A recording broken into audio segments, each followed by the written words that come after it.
Let me tell you, I did a fine job this time. I did. I made two bows. These are sister bows here. And honestly, this 20-pound, there's 20, when I measured it's 22 pounds, so it's probably about 20 pounds now.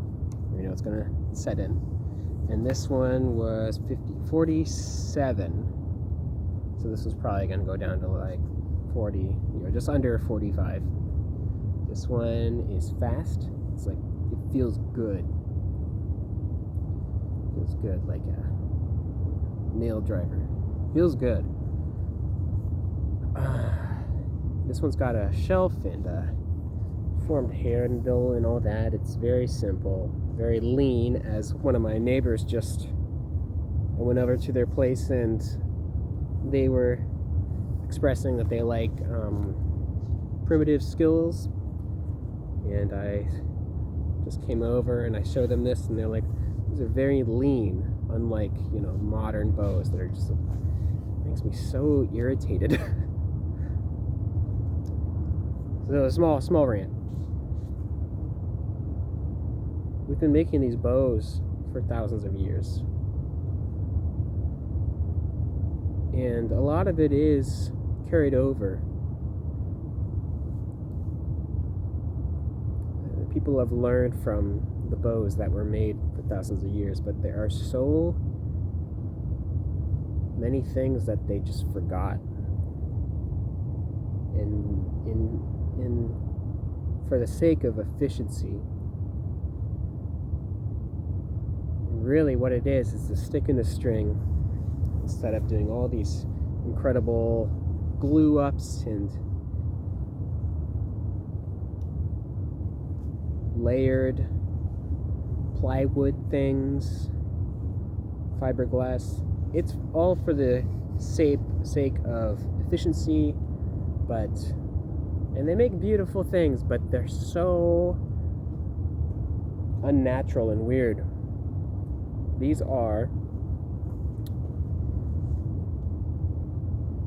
is just some wood. It's wood, and you just taper it on one end, taper on the other end. Maybe if you're being fancy, you just use a pocket knife, get into it. That's all it is. And that's why I feel proud about these. I think I'm blowing smoke right now. It doesn't matter. But anyhow, I'm really proud of these two bows in particular, because this one is literally just a bend through the handle bow. It's so simple. And honestly, I thought I was going to go too low on the poundage for this one, because it's it's less than 1/4 of an inch down here. Maybe, less than 1/4 of an inch.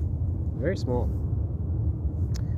Little tiny pin knocks. I'm shocked that these haven't they're made just big enough for the string and haven't come off. And I pull all the way to the back of my ear. And I didn't even use a tailoring tree or anything. I was just doing it. And I kind of use my spoke shave on here, and then I draw it just a little bit, and I go like, oh, there's a little spot that's right there, that's a flat spot. And I just get it until the whole thing is just a nice, beautiful arc. And that's all this is. I can't put my finger on it, what it is, but it is like, maybe it's right here. There's just like a little something in there. It's not like a perfect arc, but it shoots really well. I couldn't even tell you, because I don't have a speedometer thing for arrows, but I love this thing. This sucks. I don't know why I'm talking about this, but anyhow, I'm just very proud of these two bows, because they shoot really well. This one is actually a little pad from one of my shoes that I had for years. Just like some foam padding in the bottom of the shoe. just cut it out, put it on here, and then try to do different things. Wasted a bunch of leather, and then I realized, why don't I just like wrap it with hemp cord, and that's all it is. And just, it's like, you know, it's a very small, feels like nothing really, but it shoots fast. It's a fast fucking bow. It's weird. It's not as fast as the 45er, but it is fast. And even these kind of heavy bamboo arrows, oops, excuse me, it oh, well, that sucks. Lost a knock here. It's okay. These arrows have been around for a bit, so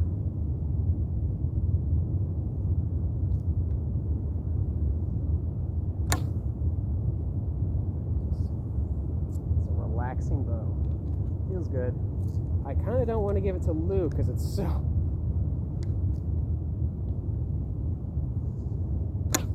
It shoots so well. Easy. Fast and easy. Feels good. Yes. Feels good. And then, this is the 45er right here. It's, I don't know, like it is a little bit asymmetrical. I meant to, so this bends all the way up to the handle. And this one bends up to about right here. So handles here, right to about like 4.5 inches, where it got too thick. So it doesn't bend all the way to the handle. And just like most of my bows, it seems like I prefer, or I just happen to make bows that have a positive tiller on the top. But it does shoot very well, and it is fast, and it's just heavy enough to kind of make me just enough to put a little bit of strain on my muscle. I like this one. It's very good.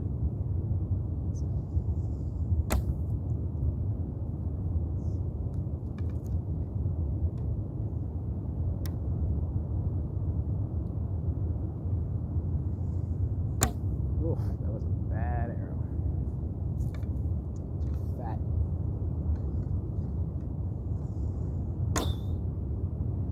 Feels good. Feels good. This was intended to be for Brian, but at about 45 pounds, I think it's Brian doesn't have the muscle group to shoot this comfortably.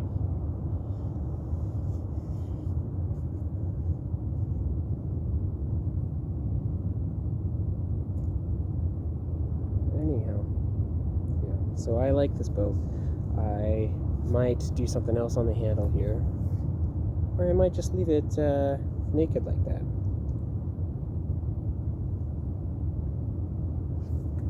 Feels good. Even for a pistol grip that I'm not a big fan of. Well, I thought Brian would like it, so I did that. And I just think this is probably too heavy, but I'll see, because it's a very, well, it has one flaw, which I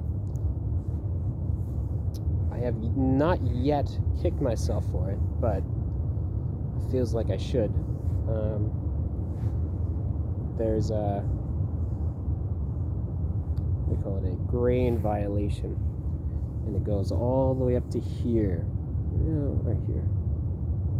Yeah, so it goes all the way up to here, and then you've got about this much that is not connected to the rest of the bow. So it's so stupid, but really I think it's okay because it's a very long violation, so I think it's gonna be okay.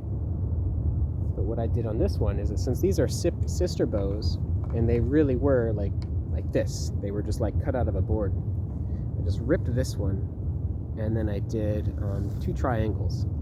So I just I had how do I say this, I just cut off this side, and then on the other side I cut on the other side, so there's one perfect 0 violation. And I don't make a lot of bows with 0 violation because I've been practicing, and I don't know why. I just fucking waste time. I don't know why. I guess I just kind of give up before I even start. I'm like, this is not going to be the best bow. And there's no reason to make it the best bow.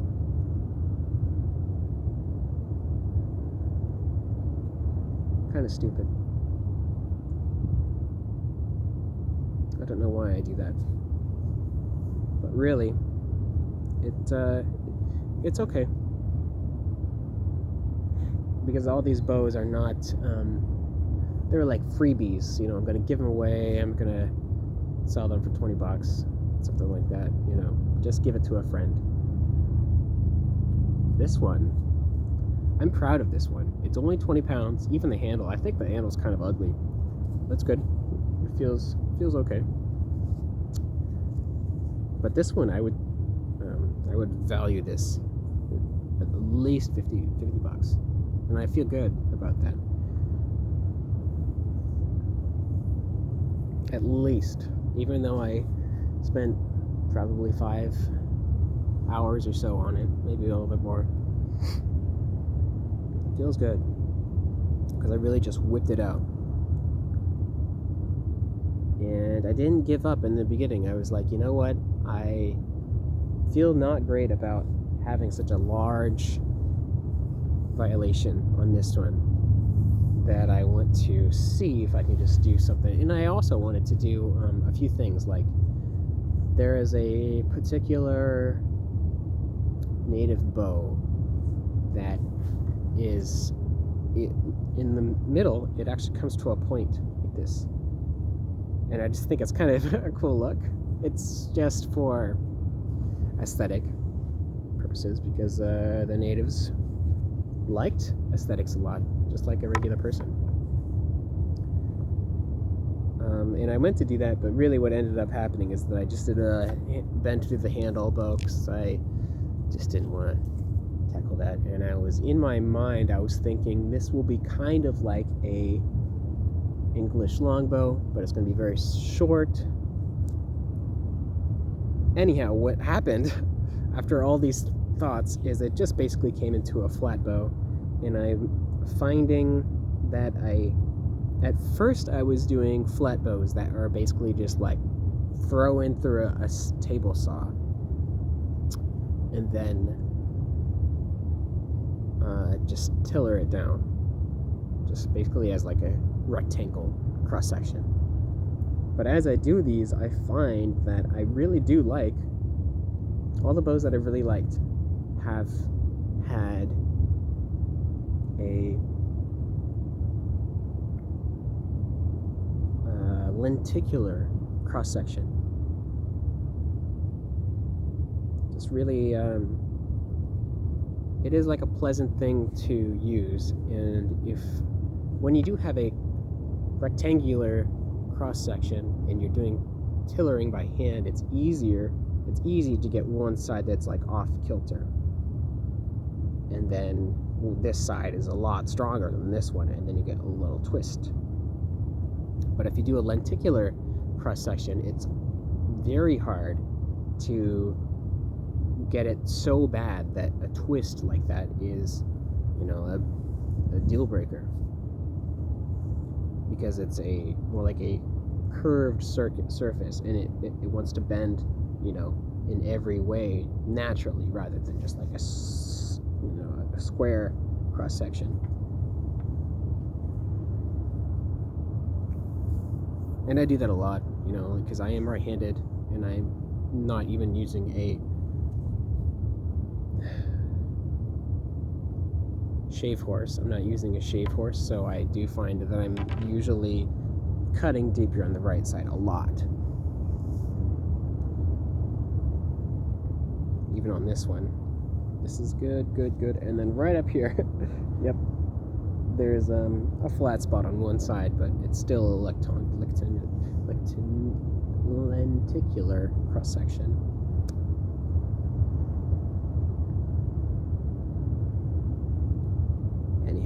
like this.